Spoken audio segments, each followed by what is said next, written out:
Assalamualaikum warahmatullahi wabarakatuh, Sobat Ubi.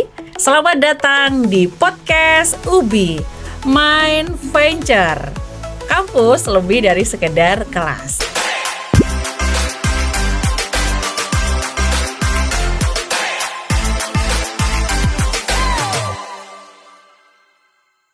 Nah, gimana nih kabarnya Sobat Ubi? Semoga selalu sehat, bersemangat, dan tentunya jangan lupa bahagia ya. Oke, balik lagi bersama saya tentunya di podcast Ubi, Dwi Agustina Rahayu. Saya akan menjadi pemandu ya acara dalam podcast kali ini. Dan seperti biasa di podcast Ubi kita memberikan informasi-informasi mulai dari edukasi, pengetahuan ya, kemudian ada sharing-sharing tentang tips dan trik belajar, kemudian ada juga tentang cerita motivasi dan prestasi, dan masih banyak hal yang lainnya. Dan kali ini di segmen tentang membicarakan gimana sih sebagai rasanya mahasiswa baru. Nah, tentunya Sobat Ubi yang nonton ya, gimana sih rasa jadi mahasiswa baru dan tantangannya apa? Kali ini saya akan ditemani oleh narasumber salah dua ya karena dua narasumber perwakilan dari Fakultas Sains dan Teknologi dan juga Fakultas Sosial dan Humaniora yang ada di kampus Universitas Bhinneka PGRI. Langsung saja kita perkenalkan dulu. Mana dong suaranya dong? Dada dulu dong. Halo Sobat Ubi. Halo Sobat Ubi. Oke. Ini di antara sekian ribu mahasiswa Ubi ada perwakilan si cantik dan juga si ganteng. Silahkan memperkenalkan diri nih. Siapa dulu nih? Yang cowok dulu nih? Saya dulu ya. Iya, oke. Halo Sobat Ubi, perkenalkan saya Sofi dari Prodi Pendidikan Bahasa Inggris. Salam kenal buat semuanya. Yeay. Jangan tegang ya, santai aja. Oke, selanjutnya dari tadi ada Mbak Sofi, Prodi Pendidikan Bahasa Inggris. Pendidikan Bahasa Inggris. Selanjutnya silahkan. Halo Sobat Ubi, perkenalkan nama saya Jauza Dawa Farela, biasa dipanggil Farel, dari Prodi Pendidikan Teknologi Informasi. Oke, Farel ya, dari Pendidikan Teknologi Informasi atau PTI gitu ya. Gimana kabarnya hari ini? Alhamdulillah baik. Baik, sehat ya. Ini pancaroba ya Bu, jadi agak gimana Oh gitu ya, agak flu, batuk, pusing ya. Kirain pusing mikirin UTS ya, karena di minggu-minggu ini memang sih, Bu, termasuk sih. Nanti kita akan bahas tentang UTS ya. Oke Sobat Ubi, nih ada Mbak Sofi dan juga Mas Farel. Boleh dong sedikit cerita bagaimana rasanya menjadi mahasiswa baru atau menyandang gelarnya, bukan gelar ya, menyandang sebagai mahasiswa baru, bukan siswa lagi nih. Siapa dulu yang mau jawab nih? Mbak Sofi. Oh Mbak Sofi dulu, oke silakan Mbak Sofi. Oke, kalau menurut saya itu kesan pertama ya, first impression saya jadi mahasiswa itu ternyata seseru ini gitu. Enggak, karena masih semester pertama ya Bu. Belum tahu kalau nanti misalkan semester 3, semester 5, apalagi kalau udah mendekati skripsi yang katanya bener-bener tegang gitu, euforianya kurang tahu ya. Kalau untuk sejauh ini sih so far so good, karena saya pikir ya kuliah itu seru-seru aja selama kita bisa menikmati setiap apa yang kita lakukan. Misalkan dari matkul, dari mata kuliah yang kita pelajari, kita bikin enjoy aja, nggak usah tegang gitu. Apalagi di dunia perkuliahan ini pasti kita lebih terjun ke seperti presentasi, di mana kita harus lebih meningkatkan public speaking dan kepercayaan diri kita. Oke, bagus sekali jawabannya ya. Semoga itu benar-benar jawabannya Mbak Sofi ya. Tapi kalau saya melihat keseruan Mbak Sofi sebagai mahasiswa baru ya. Nah, kalau Mas Farel, bagaimana nih sebagai mahasiswa baru, ekspektasinya Mas Farel sama realitanya sekarang nih? Iya. Baik. Ekspektasinya gimana tuh? Ekspektasinya hampir 11-12 dengan Mbak Sofi. Dan yang paling saya suka tuh kan jamnya tuh fleksibel. Iya sih, betul masih itu. Jangan fleksibel. Jadi kita bisa atur waktu nih. Misal jam 7 kita mau olahraga contohnya. Mas kan masih bisa tuh. Oh, sehat banget ya Mas Farel ya. Olahraga ya jam pagi ya. Bener olahraga atau tidur? Jogging. Oh, jogging. Terus selain kelasnya bisa fleksibel, masuk kelasnya gitu ya. Iya, masuk Selain itu kelasnya. apa lagi nih? Untuk tugas-tugas sih masih belum ya Bu, tentunya. Tapi untuk berikutnya ya nggak tahu aku. Mungkin lebih pusing ya. Oke, agak sedikit dekat biar jelas suaranya. Nah, gitu ya. Oke. Kalau Mbak Sofi seru, kalau Mas Farel tadi bilangnya ya seneng karena fleksibel untuk masuk kelasnya. Selain itu, sebagai mahasiswa baru, ada nggak sih target-target tertentu yang pengen dicapai nih? Mas Farel dulu mungkin. Oke.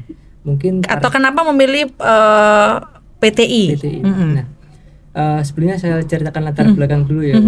Kan SMK saya jurusan animasi. Oke. Nah, itu kan berkaitan dengan teknologi tentunya. Jadi saya lanjutkan ke perguruan tinggi untuk kan hampir 11-12 tuh sama PTI. Jadi bisa untuk kolaborasi itu menambah skill, soft skill tuh dan hard skill. Oke. Targetnya apa tuh nanti? Targetnya untuk jadi pengajar sih. Oh, jadi pengajar. Yang basicnya juga bisa untuk edit video mungkin gitu sih. Oke. Nice ya. Kalau Mbak Sofi? Kalau saya sendiri kenapa saya memilih prodi pendidikan bahasa Inggris? Pertama karena bahasa Inggris itu bahasa dunia ya, bahasa internasional. Jadi mau tidak mau kita harus menuntut diri kita untuk bisa mendalami bahasa tersebut seperti itu. Sebenarnya kalau dari latar belakang itu notabene saya sudah lulusan pondok modern di mana kita diwajibkan untuk berbahasa Arab dan bahasa Inggris setiap minggunya. Tapi saya di sini merasa kalau bahasa Inggris saya itu kurang seperti itu. Dan saya ingin terjun ke dunia yang seperti MC seperti itu Bu, yang ke publik gitu, di mana bahasa Inggris pasti sangat dibutuhkan ya Bu. Jadi salah satu kenapa saya memilih bahasa Inggris ya itu karena saya ingin mendalami bahasa Inggris, terus saya ingin menambah wawasan dalam dunia bahasa Inggris dan saya merasa bahwa bahasa Inggris saya itu masih perlu diasah sekali seperti itu. Boleh dong tepuk tangannya dulu. Oke, menarik ya. Jadi Mbak Sofi sama Mas Farel ini kurang lebih sebagai mahasiswa baru tentunya memiliki target-target sesuai dengan bidang keilmuan gitu ya. Yang Mas Farel sebagai guru, kemudian nanti harapannya bisa editing ya. Kemudian kalau Mbak Sofi sebagai bagaimana caranya bahasa Inggris sebagai bahasa internasional yang nantinya juga dalam dunia kerja sangat dibutuhkan. Kalau tantangannya sendiri nih, saya mau masuk ke tantangannya nih. Sebelum nanti kita akan bahas di minggu-minggu UTS ini tips dan trik dan juga perasaannya teman-teman ini, saya mau menanyakan apa sih tantangan yang paling berat ketika menyandang sebagai mahasiswa baru di perguruan tinggi? Mbak Sofi mungkin. Kalau saya tantangan terberat itu manajemen waktunya ya Bu. Oh gitu ya. Karena manajemen waktu di dunia perkuliahan walaupun kita bisa dibilang jam perkuliahannya fleksibel, tapi kita harus tetap menyesuaikan jamnya dengan kegiatan kita di luar. Apalagi kan di sini kan saya juga termasuk aktif organisasi dan saya juga mukim di pondok, dan di pondok itu kegiatan itu juga full. Jadi ketika minggu-minggu UTS, lalu di pondok juga ada ujian, lalu kita dituntut untuk di organisasi ada kegiatan. Jadi itu benar-benar dibutuhkan gimana sih caranya kita biar bisa ngatur waktu sebaik-baiknya seperti itu. Dan menurut saya itu benar-benar tantangan terberat bagi saya. Iya sih ya, karena nggak bisa juga bebarengan 3 kegiatan. Kalau misalkan bareng semua gimana tuh? Iya. Dan kemarin tuh barusan seperti itu Bu, bahkan 6 kegiatan tuh bareng. Jadi saya tuh izin seperti itu. Ya. Ini antara memang mau mengasah diri, mengembangkan bakat, atau mungkin aji mumpung ya. Saya sejauh mana nih bisanya gitu ya? Iya. Kemarin tuh saya nggak tahu Ibu kenapa kok maksudnya saya merasa tertantang, merasa menantang diri saya sendiri untuk bisa nggak sih kira-kira manajemen waktu seperti ini. Ternyata memang nggak semua itu bisa kita lakukan. Betul. Seperti itu. Jadi kita juga harus ada batas maksimumnya ya. Ada batas maksimumnya. Justru kalau kita mengambil semuanya takutnya nanti kita tidak bisa totalitas dalam hal itu gitu. Gitu. Apalagi kalau kita dituntut, saya sendiri kan bisa dibilang perfeksionis tapi tidak perfeksionis. Jadi kalau pekerjaan kurang bagus itu ya Ya nggak mau gitu Bu. Jadi ya sulit gitu, justru mempersulit diri saya sendiri sebenarnya. Tapi ya sudah terlanjur terjun, ya mau bagaimanapun harus kita jalani. Iya, berarti harus komitmen, konsisten dan konsekuen. Ini kan begitu ya. Oke, ditahan dulu untuk Mbak Sofi. Kalau Mas Farel gimana nih tantangannya sebagai mahasiswa baru di prodi PTI? Mungkin ada kegiatan-kegiatan lain yang juga, kalau Mbak Sofi ini kan memang berlatar belakang juga mengajari pondok ya, kemudian ikut organisasi dan juga kuliah, sehingga membagi waktu ya. Kalau Mas Farel sendiri gimana? Untuk saya tantangannya kurang sih Bu, kayak mungkin lebih fleksibel timbang Mbak Sofi kan banyak banget gitu. Gimana nih wanita karir ya? Ini cowok malah gak ada kegiatan ya? Atau masih belum kali ya? Masih belum. Tapi saya dikit-dikit untuk mengasah skill saya itu. Apa tantangannya dalam menjadi mahasiswa baru nih Mas Farel? Khususnya ya kalau ada tugas dari dosen ya cepat-cepat saya kerjakan semaksimal mungkin. Gitu ya? Iya. Oh, berarti saya menangkapnya habituasi kebiasaan yang kalau di SMA menunda-nunda pekerjaan rumah atau PR gitu ya. Kalau di mahasiswa nih lebih ingin disiplin untuk menyelesaikan tugas gitu ya. Mahasiswa disiplin nih ya. Oke. Kita langsung mau lanjut nih. Seberapa penting sih kalau siswa kan dulu tentunya juga ada ekstrakurikuler ya kalau di sekolah ya. Kalau di kampus kan namanya UKM, unit kegiatan mahasiswa. Seberapa penting sih untuk mengasah soft skill atau kemampuan selain di bidang keilmuan? Kalau Mbak Sofi tadi kan ikut organisasi di kampus, apa mungkin kegiatannya? Kemudian seberapa penting untuk jenjang karir atau masa depannya sebagai mahasiswa? Mas Farel dan juga Mbak Sofi gimana nih? Siapa dulu? Silakan Mas Farel.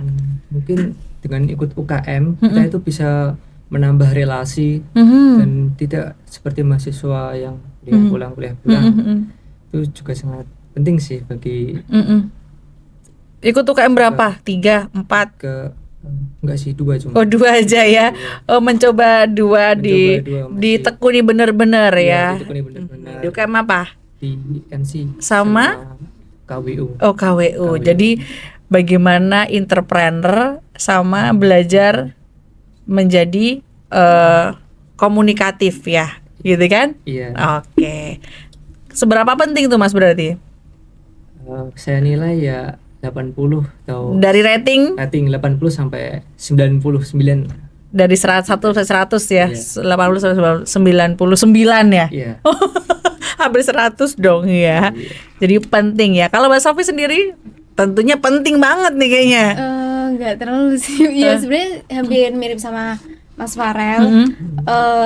Pertama kita buat tujuannya buat nambah relasi ya. Lalu kedua kita mengasah soft skill kita, sejauh mana sih kemampuan kita dalam bidang ini, dalam bidang itu. Apalagi kalau di organisasi itu pasti kita juga ada divisi-divisinya seperti itu ya Bu. Seperti itu. Jadi menurut saya kalau Mas Farel tadi kan ratingnya 80 sampai 99. Kalau saya sebenarnya 70 sih Bu. Oh karena, gitu ya. Padahal kalau dari ceritanya ikut kegiatan banyak, diforsir untuk mengasah kemampuan, tapi dinilai 70 nih. Karena menurut saya itu penting enggaknya organisasi itu tergantung penilaian kita sendiri. Dan percuma kita ikut organisasi banyak kalau kita nggak ada aspirasi, nggak ada kontribusi sama sekali dalam kegiatan itu. Seperti itu. Jadi ikut organisasi itu percuma kalau kita nggak berkontribusi dengan sebaik-baiknya, seperti itu lah Bu. Seenggaknya kita itu bisa bawa perubahan lah dalam organisasi itu. Ada kayak goalsnya, kenapa sih kita ikut organisasi ini dan lain sebagainya, seperti itu. Jadi harusnya sebagai mahasiswa nih ya, atau sebagai generasi muda, tahu betul apa yang dijalani, tahu betul apa yang diambil untuk kegiatan-kegiatan yang dipilih, berarti ya sudah tahu arahnya mau kemana. Cuman kadang kan mahasiswa sekarang ikut-ikutan ya, ikut-ikut teman, ya udahlah ikut-ikutan. Justru dari sini banyak belajar, harusnya punya satu tujuan, harus tahu betul tujuannya apa gitu ya. Kalau bisa dikatakan road mapping gitu ya, road mapping itu mau kemana kitanya ya. kita tadi sudah bahas tentang tantangan sebagai mahasiswa baru, realita dan ekspektasi sebagai mahasiswa baru. Kita mau lanjut dulu nih ke UTS atau ujian tengah semester. Nggak terasa ya, udah di setengah pertemuan ya. Kalau satu pertemuan kan satu semester kan 16 kali pertemuan. Berarti sekarang di pertemuan ke-9 sudah di masa-masa UTS nih ya. Nah, teman-teman, Mbak Sofi sama Mas Farel, UTS ketika di sekolah sama yang di kampus, apa sih first impressionnya? Oh, UTS di kampus tuh kayak gini ya. Nah, itu gimana tuh? Silakan. Saya dulu ya. Boleh. Mungkin di UTS kampus dengan di sekolah itu hampir sama. Hampir sama apanya? Hampir sama dari segi pengerjaannya. Mungkin yang di sekolah pernah luring juga masih di kuliah juga luring, dan ada juga yang pakai daring. Jadi hampir 11-12. Yang saya tahu ya, ternyata di kuliah itu ada tes lisan ya. Oh iya. Ada tes lisan. Baru tahu saya itu. Oh, kalau di sekolah nggak ada ya, praktek kali ya, karena animasi ya. Iya, praktek itu. Baru Terus soalnya. Gimana tuh? Waduh, lisan nih. Iya, tes lisan ya. Langsung panik gitu. Apakah Sobat Ubi juga merasakan kepanikan itu ketika UTS lisan? Lanjut. Yes, tentunya ya menjadi tantangan tersendiri sih di tes lisan. Agak dekat suaranya, nah biar masuk ya. Oke. Teknis mulu ya. Jadi karena ada UTS lisan itu di luar ekspektasinya Mas Farel kayaknya ya. Oke. Tahan dulu, nanti lanjutannya silakan. Kalau Mbak Sofi apa nih? Kalau saya first impression di UTS ini ya hampir sama sebenarnya sama pengalaman UTS yang pernah saya lakukan di pondok atau di sekolah dasar dulu, hampir sama. Soalnya kalau Mas Farel kan nggak pernah mengalami UTS lisan ya. Kalau di pondok saya itu sering kayaknya ya. Sering UTS lisan tuh pasti ada gitu ujiannya, dan menurut saya kalau di kampus kan kita lebih santai ya Bu ya, karena kita bisa menjawab itu sesuai opini kita sendiri. Betul. Sesuai argumen kita sendiri gitu. Kalau di pondok kayaknya beda lagi. Iya, kalau di pondok kan kita harus sesuai dengan pelajaran, misalkan hadis kan harus kita jawab sesuai hadisnya apa. Nggak bisa kalau misalkan kita jawab apa gitu kan jelas berbeda. Bener. Gitu. Jadinya ya cukup dari pengalaman pondok kemarin cukup membawa cukup punya pengalaman lah Bu untuk menghadapi UTS lisan itu seperti ini itu. Hanya saja kalau dulu itu tidak ada, mungkin kalau di UTS dulu nggak ada presentasi. Kalau sekarang kan UTS ada seperti presentasi seperti itu, dan membuat video-video juga kan itu juga ada seperti itu. Ya, jadi pada intinya kalau dosen tuh kan pasti punya seninya dalam mengajar ya. Ada yang suka esai, ada juga yang multiple choice atau pilihan ganda, atau yang kata Mas Fal tadi ya, lisan itu yang cukup lumayan kaget mungkin ya. Dan tentunya ini yang fenomena sosial banget ya. Jadi ada beberapa informasi memang perubahan dari, kalau teman-teman ini Gen Z atau Gen Alpha sih? Gen Z ya? Gen Z ini apakah memang setelah masa pandemi sehingga banyak di luaran sana tuh Gen Z tuh kadang males untuk mikir ya, mageran gitu ya. Nah, apakah Sobat Ubi juga merasakan seperti itu? Mageran, terus harus dipancing-pancing dulu baru bisa komunikasi secara komunikatif kan begitu.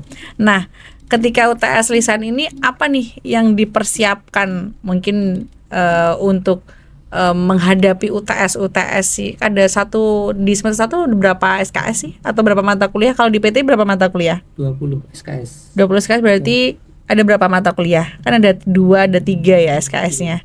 Rata-rata 2 Bu. Iya, ada 2, berarti kalau 20 10 SKS. 10 mata kuliah.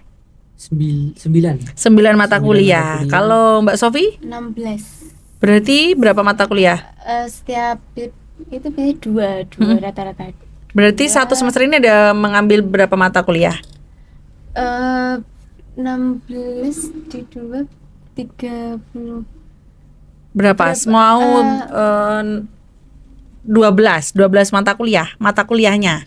mata kuliah enggak 12 berapa ya? Dua 16 SKS. 16 yang pertama SKS. itu Hah? biasanya dua mata kuliah 2 sampai Berarti ya 3. 8 ya. 8. 6 Kan 16 SKS, kalau kan 20. Kalau 2 kan Iya, kalau 8 berarti ada. 8 mata kuliah ya. Iya ya, agak bingung yang ngitungnya ya, berapa SKS, berapa mata kuliah iya. gitu ya. Apa namanya kan baru pertama kan kuliah ini, jadi kayak masih Bingung ya. Iya, Kalau gitu. dulu kan mata pelajarannya hari Senin ini, hari Selasa Iya. ini nih ya. Kalau ini kan satu semester berapa SKS, berapa mata kuliah gitu ya. Oke. Persiapannya apa nih? Kalau mata kuliah apa yang membuat tantangan atau ini mata kuliah ini kayaknya susah banget deh, aku harus mempersiapkan ini deh. Apa persiapannya sebelum mengikuti UTS? Tentunya kan biasanya dosen kalau sebelum UTS kan kita dikasih kisi-kisi ya Bu. Oke. Ya nanti mempelajari ini. Nah tentunya bagi saya strateginya itu kita mencatat poin-poinnya dulu Bu. Oke. Yang mau dipelajari nanti dari rumah atau kalau waktu senggang kita bisa cari mata poin-poinnya itu. Oke, diskusi kelompok juga nggak sih? Maksudnya diskusi sama temen nanti? Ya tentunya diskusi juga, diskusi, tanya-tanya gitu. Kalau kamu pelajari apa nih gitu, materinya aku lupa nih halaman berapa yang dipelajari gitu mesti. Mata kuliah apa yang cukup berat bagi Mas Farel di PTI atau semuanya mudah-mudah aja, semuanya berat-berat sih Bu? Atau gimana nih? Ada 2 atau 1 ya Bu? Lah 2 atau 1? Ada 2 Bu. 2. Yang pertama itu algoritma pemrograman sih. Sama kayak bahasa Indonesia juga kan. Oh gitu ya. Iya, bahasa Indonesia kan jelaskan gitu kan. Oh iya. Panjang banget gitu. Oh, kayaknya kalau orang teknik kalau suruh menjelaskan kualitatif kayaknya agak kesulitan Mbak Sophie ya.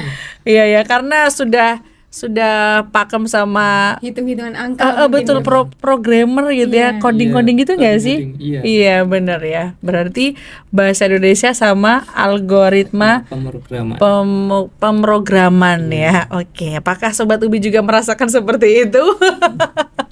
Yang khusus anak-anak teknik nih yang biasanya ngerti nih ya. Kalau Mbak Sophie sendiri apa persiapannya untuk UTS? Persiapannya ya seperti Mas Farel tadi, kita catat poin-poinnya dulu karena mata kuliah, setiap pelajaran mata kuliah itu kan nggak harus sesuai dengan buku kan Bu, kita bisa punya argumen sendiri, jadi kita sebisa mungkin harus punya poinnya apa, lalu kita pahami dulu seperti apa gitu, biar kita sendiri juga jadi nanti seperti ini. Tapi kalau kita malah punya pakem harus seperti ini gitu, justru malah mempersulitkan diri kita sendiri gitu.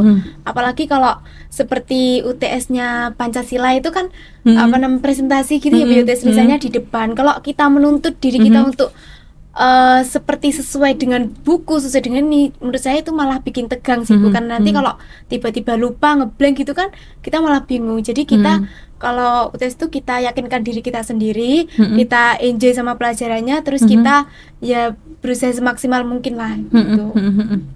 Jadi pada intinya ini ya, kembali lagi ke diri kita, bagaimana menyikapi, dan sebenarnya semua pelajaran itu kalau dipelajari juga bisa ya.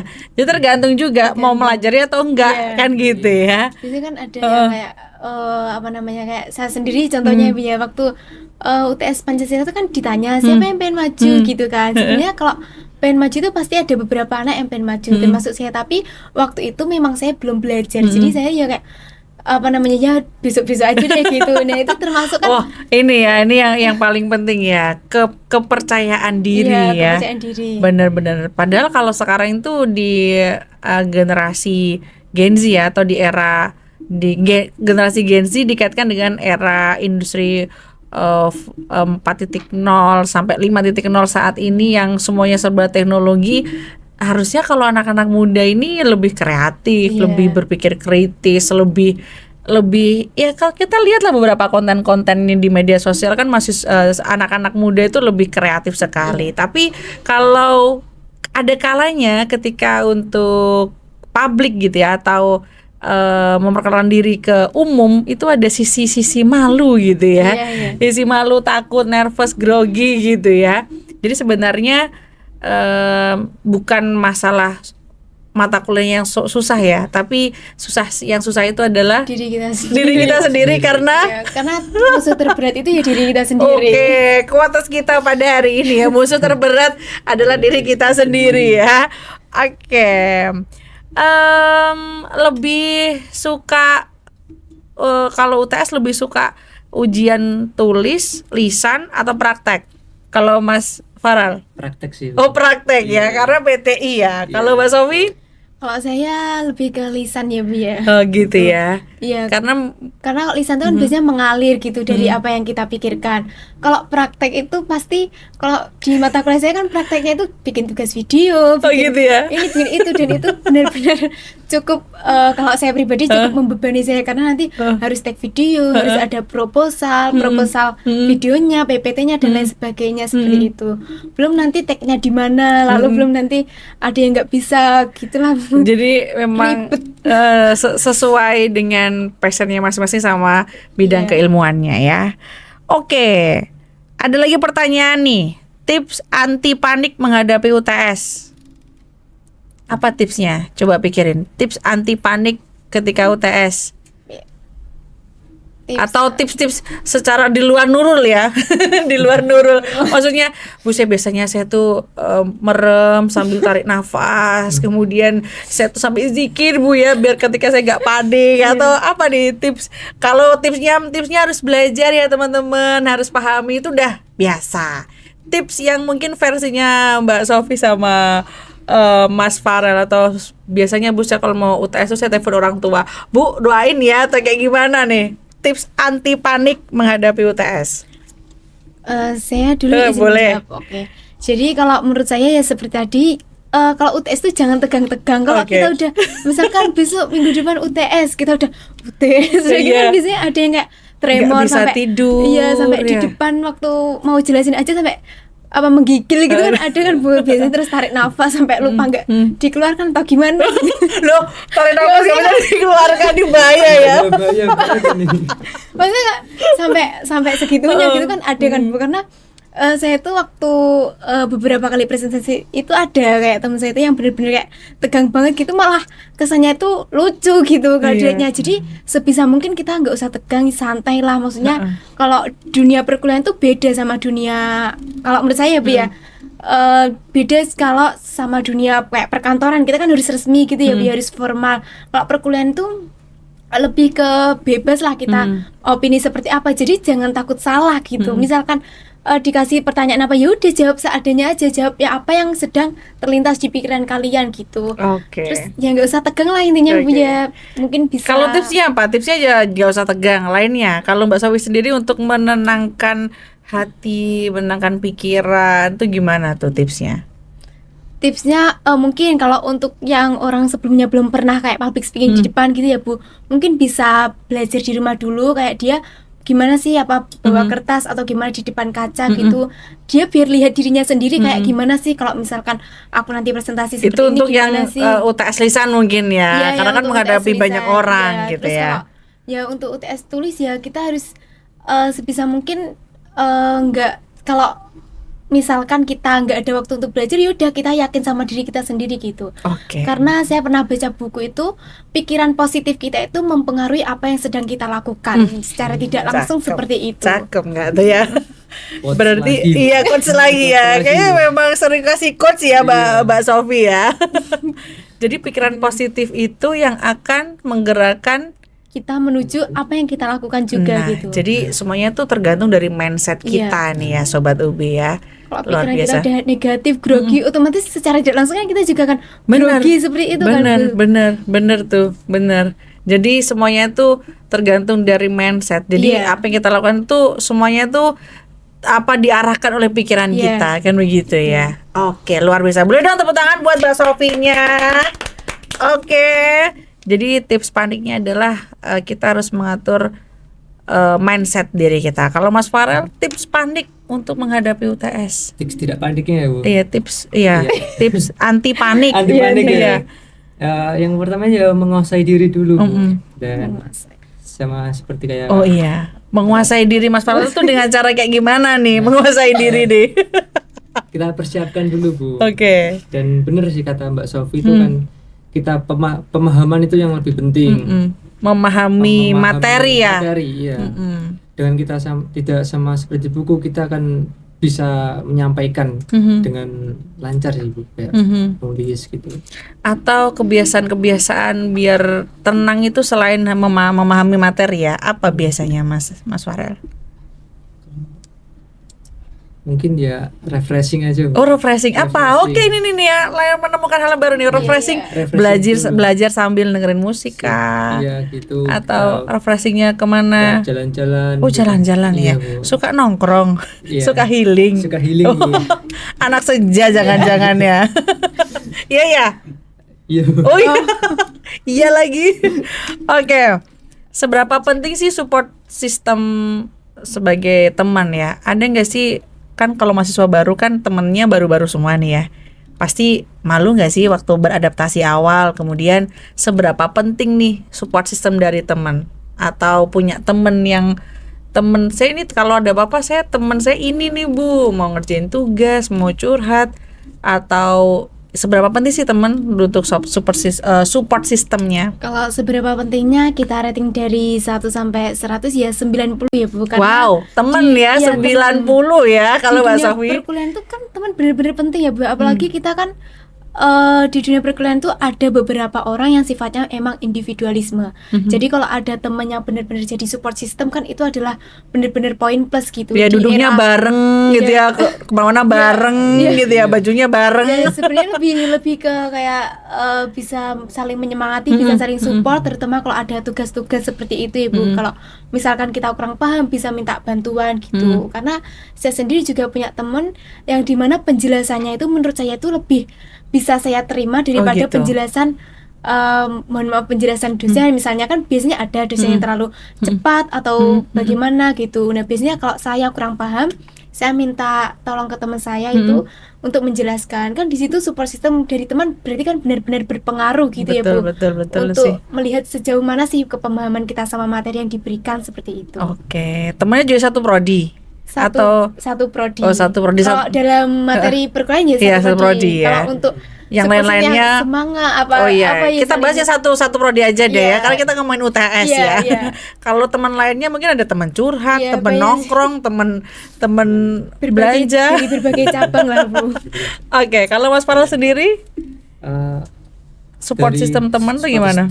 Saya nilai ya 90 itu sama ya. Sama kan, kalau itu kenalnya juga ya baru kuliah di sini atau baru kuliah di sini. Kenalan gitu ya. Ada yang kenalan waktu nonton sepak bola kan ada Bu. Oh, maksudnya nonton sepak bola dulu baru tahu kalau dia satu kelas. Iya, satu di UBI sini juga. Kenal akhirnya cocok Bu. Oh gitu ya. Oh ternyata teman tuh butuh kecocokkan ya. Iya Bu, emang benar. Cocok logi ya. Dan untuk di matkul saya juga membutuhkan yang namanya teman. Kalau saya nggak paham, bisa minta tolong jelaskan yang ini gitu. Mesti jelaskan Bu. Gitu. Oke. Kirain yang punya teman baik itu perempuan ya. Cowok juga punya teman baik ya. Kalau cowok loyalitasnya lebih tinggi nggak sih Bu? Oh gitu? Atau kebalikannya ya? Oh kalau berteman loyalitasnya lebih tinggi. Maksudnya apa? Loyalitas maksudnya kalau segi temennya berteman. Iya, kalau menurut saya lebih tinggi cowok sih Bu, karena saya sendiri, kalau saya nggak tahu ya Bu, saya nggak pernah mengalami kayak cowok sama cowok gitu, nggak pernah. Tapi kalau saya lihat saya berteman sama cowok, saya berteman sama cewek, kalau segi loyalitas gitu ya Bu ya, itu lebih tinggi cowok ke cowok gitu Bu maksudnya. Oh, cowok ke cowok. Kalau cowok ke cewek itu bukan loyalitas, tandanya apa? Ada rasa ya. Udah dibalik. Oh iya, beda cerita ya Sobat Ubi ya. Oke, jadi support system itu sangat penting dalam proses UTS ini ya. Oke, satu coba ini ada apa momen paling lucu atau memalukan selama UTS? Pernah nggak sih? Ini sudah beberapa UTS ya, ada yang belum atau sudah selesai semua UTS-nya? Kalau Mbak Sofi? Belum sih, ada beberapa sudah, ada beberapa yang belum juga. Kalau Mas Farel? Sama Bu. Sama ya. Sama. Coba apa momen paling lucu atau memalukan selama UTS, ataukah Bu, kayaknya saya tadi coba ada nggak? Nggak ada sih Bu, semuanya saya tuh baik-baik aja. Ada nggak mau dibagiin sharing ke podcast kali ini? Kalau selama UTS momen lucu saya sendiri nggak ada sih Bu, soalnya ya Tapi kalau temen lu lihat temen yang lucu ada. ada. Nah ini kalau saya Tapi sendiri saya- nggak ada Bu. Tapi kalau saya nanti cerita nanti ya nggak enak lah. Iya nanti Saya ditonton kan ya. ditonton satu Iya, kampus kan nanti iya. kan pasti kelihatan gitu karena kan Oh. tahu saya prodi dari mana. Oh, Terus iya. kan saya rasa teman-teman pun tahu yang saya maksud itu siapa Oh, seperti itu. gitu. Jadi ya adalah Kayaknya- privacy. Oh, Ya, jadi- cukup tahu lah Bu gitu. Lucunya itu mungkin waktu pas UTS lisannya atau pas waktu UTS secara isaya tulis atau praktek gitu. Ya waktu lebih ke praktek sih Bu, Praktek ya. Iya, Oh iya paling kalau bahasa Inggris ya conversationnya beda itu kan juga lucu. Iya. Ya. Biasanya kan ada kayak yang kayak saya itu kan termasuk yang agak belibet-belibet juga kan Oke, oke. setiap Pronunciation-nya. pronunciation-nya itu saya kan orang Jawa ya Bu ya, tapi dan kebiasaan lingkungan itu kan benar-benar berpengaruh Iya, ya Bu ya. oh, Impact-nya bahasa tuh Inggris benar-benar bahasa Inggris medok itu ada juga kali ya. banyak banget, apalagi kalau di tanah Jawa kita pasti sering banget menemukan kayak bahasa Inggris medok-medok seperti Iya. itu. Coba dong kasih bahasa Inggris medoknya gimana sih? Seperti apa ya Bu ya? Coba dimedok-medokin gimana kalau bahasa Inggris medok? Good morning atau Hey, good morning gitu. Kan biasanya kalau orang ini, hey, good morning gitu, Oh, atau gitu ya. gimana. Kalau orang Jawa kan, hey, good morning gitu. Ya beda Kalau lah, kalau Bu. good morning biasa ada vocab yang Jawa banget nggak sih? Apa ya, Bu?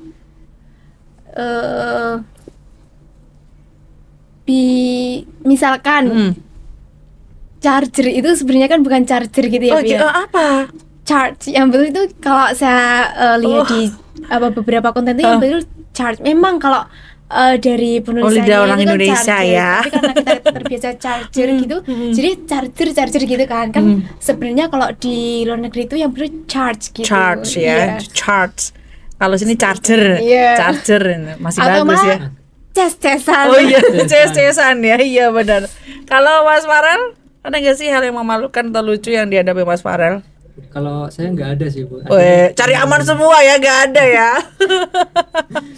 Apa? Adanya sih temen Bu. Gitu Tapi ya. nggak mau cerita. Iya, Tapi sama juga. Sama. Tapi pastinya ada Bu, kayak satu kelas tuh ada yang unik semua itu. Oh iya, pasti. Iya. Ketika saya ngajar pun juga ada beberapa yang unik ya. Ciri khas. Kalau nggak ada itu mesti nggak rame. Iya. kelas Oh itu. iya. Oke. Oke, itu tadi kita sudah bahas-bahas mulai dari mahasiswa, apa sih mahasiswa baru, kemudian tantangannya bagaimana, tugas UTS-nya itu yang bagaimana. Nah, sekarang kita masuk di jawab cepat. Mahasiswa baru lebih pilih dosen galak tapi kasih tugas sedikit atau dosen ramah, baik hati tapi tugas banyak? Ah. Yang dosen galak tapi tugasnya sedikit. Oh gitu ya. Karena Nih Bapak Ibu dosen ya, ini anak generasi muda sekarang pengen digalakin tapi tugasnya sedikit ya. soalnya kalau saya sendiri ya berpikir nggak tahu kalau nanti Mas gimana, segalak-galaknya dosen tuh kayak apa sih, saya nggak pernah ketemu Oh gitu ya, waduh. Ya, tapi jangan. Kalau galak Jangan. nanti dilaporkan ya ke HAM Iya, ya. iya. Oke lanjut, apabila ada dosen jam kosong mahasiswa baru lebih seneng atau kecewa? Seneng. jujur ya, Ya, seneng sih. kok senengnya kok seseneng gitu ya? Ya agak sungkan ya. Sungkan ya. Nanti kalau Lebih ini senang tugas kelompok atau tugas individu? kelompok. Kelompok. Kayaknya kalau kelompok ini ya cari aman ya, nggak seru titip nama biasanya ya. Lebih memilih ngerjain tugas di rumah atau di kafe? Kafe. Rumah. Oh, anak rumah. Gimana sih katanya suka Senja nongkrong gitu, ya? iya, senja. Kalau nongkrong sama teman-teman Bu. Oh gitu. Kalau tugas ngerjain di iya, rumah. lebih fokus. Oke, Iya, lebih fokus ya. setuju, Oke. setuju. Lanjut. Saat ujian tiba-tiba lebih pilih jujur atau sekalian ngaku nggak belajar? Maksudnya jujur. Maksudnya jujur, lebih baik jujur atau sekalian ngaku nggak belajar. Jujur ya ikut ujiannya atau ngaku saya nggak belajar. Jujur ya Bu.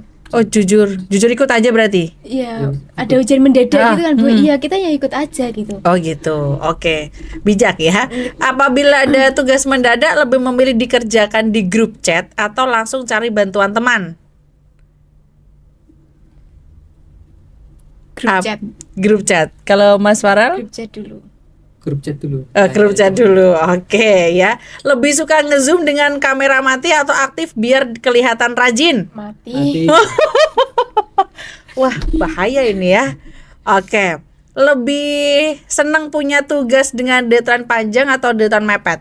Panjang. Oh gitu, nggak suka yang dipepet-pepet gitu ya. Nggak suka. Lebih seru belajar di perpustakaan yang penuh atau di ruang kelas yang sunyi? Ruang kelas sih, Bu. Penuh itu maksudnya rame gitu. Rame. Kalau di kelas sepi aja. Di kelas. Iya. Kan perpus juga nggak boleh berisik, tapi penuh. Pilih yang mana? Tetap di kelas. Iya, kalau penuh kan nggak ada meja. Oh iya. Gimana mau belajar? Oh iya, dia bikinnya ke sana ya. Saat pertama kali masuk kelas lebih bingung mencari tempat duduk atau malu bertanya ke teman? Tempat duduk sih, Bu. Pertama kali saya Oke. dari pengalaman sih, Bu. Pertama kali masuk kelas itu kayak saya bingung karena kan saya pindahan ya, Bu. Iya. Pindahan. Jadi sebelum kenal sama anak-anak bahasa Inggris, saya bingung itu tempat duduknya di mana dan saya itu waktu itu terlambat jadi ngik-nguk gitu lah, Bu, Iya. mau cari tempat duduk di mana. Kalau Mas Farel? Sama sih, Bu. Lebih bingung cari tempat duduk ya. Oke, next. Ketika ada ujian lebih pilih ngerjain sendiri atau diskusi dengan teman? Ujiannya kelompok atau Ketika ada ujian lebih pilih ngerjain sendiri atau diskusi dengan teman? ini ujiannya kelompok atau Sendiri-sendiri? Sendiri-sendiri. Hah. Sebenarnya sendiri tapi sebenarnya sendiri, Bu. Tapi kan kita biasanya ya, Iya ya. sosialisasi. Oh, sosialisasi. Apa namanya makhluk hidup. Oh iya ya. Sosial seperti Wah, itu. pinter Jadi ya Gen Z ini saling ya. membantu gitu Oke, lah. oke. Jadi milih yang mana? Sendiri? Sendiri. Tapi- Tapi kalau misalkan nggak bisa ya boleh lah kita mutualan gitu ya. Oke. Apabila ada dosen yang sering terlambat lebih memilih menunggu dengan sabar atau cabut dulu? Menunggu dengan Menunggu sabar. dengan sabar. Oh iya, baik ya. Mahasiswa baik kayak gini nih kalau semester 1 ya. Lebih memilih dosen yang humoris atau yang tegas? Humoris. Humoris. Oh gitu ya, nggak suka kalau dosen-dosen tegas. Tadi milih galak yang sedikit tugas. Kalau galak plus humoris kayaknya lebih cocok. Oh sih. gitu, nggak bisa galak sama humoris jadi satu ya. Lebih seneng punya jadwal kuliah pagi atau siang? Siang. Oh gitu, kalau pagi nggak mau. Bukannya nggak mau tapi lebih daripada kita nanti telat. Mending kita cari aman Oke. aja, Bu. Lebih memilih ikut organisasi kampus atau jadi mahasiswa yang santai aja? Ikut organisasi kampus. Organisasi. Oke, apabila ada dosen yang berbicara panjang lebar lebih memilih mendengarkan atau main HP? Mendengarkan sih, Bu. Oh iya, tepuk tangan dulu dong buat Tommy dan juga Farel. Satu closing statement mungkin pesan kepada teman-teman Sobat Ubi yang ada di sana. Bagaimana sih menjadi mahasiswa baru dan untuk memberikan semangat juga boleh lah. Silahkan Mbak Sofi dulu kasih closing statement. Oke, jadi kalau dari saya, kita sebagai mahasiswa baru ya, kita minimal harus punya goals lah. Tujuan kita kuliah itu apa? Pertama, tujuan kuliah kita itu apa? Lalu kedua, kan memang kampus kita mungkin belum dikenal kalau di khalayak umum, maksudnya dalam segi nasional mungkin masih minoritas yang mengenal kampus kita. Tapi ingat bahwa kampus kita bukan kampus yang tertinggal. Jadi sebisa mungkin tetaplah menjadi ikan yang besar walaupun di kolam yang kecil. Wow. Jadi dimanapun kamu berada, teman-teman Sobat Ubi, jangan sampai kalian tuh minder. Aku lulusan kampus ini. Nggak semua itu salah. Kalau kalian mindsetnya semua itu tergantung dari latar belakang kalian, maka kalian bakal stuck di situ aja. Kalian nggak bakal bisa maju. Karena seperti yang sudah saya bilang tadi, musuh terbesar kita itu adalah diri kita sendiri. Jadi sebisa mungkin kita punya goals, tujuan kita kuliah apa, kita sebagai mahasiswa perannya seperti apa, dan kita sebisa mungkin bisalah mewadahi masyarakat minimal. Kalau kita sudah jadi mahasiswa, minimal kita bisa mewadahi masyarakat, kita bisa menjadi jembatan aspirasi bagi mereka yang membutuhkan untuk sebagai pemuda pergerakan dan perubahan seperti itu. Oke, luar biasa sekali ya Mbak Sofi. Kalau Mas Farel silakan closing statement untuk Sobat Ubi. Oke. Jadi untuk tips mahasiswa kan kita nggak usah tegang sih untuk menghadapi UTS. Tentunya kita harus paham betul tentang materi apa yang kita akan pelajari dan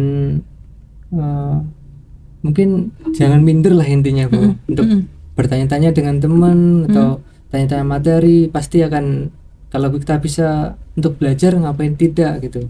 Pokoknya kita belajar terus saja. Oke. Kayaknya sangat bijak sekali, harus belajar ya teman-teman ya gitu ya. Ada lagi Mas Farel? Cukup ya.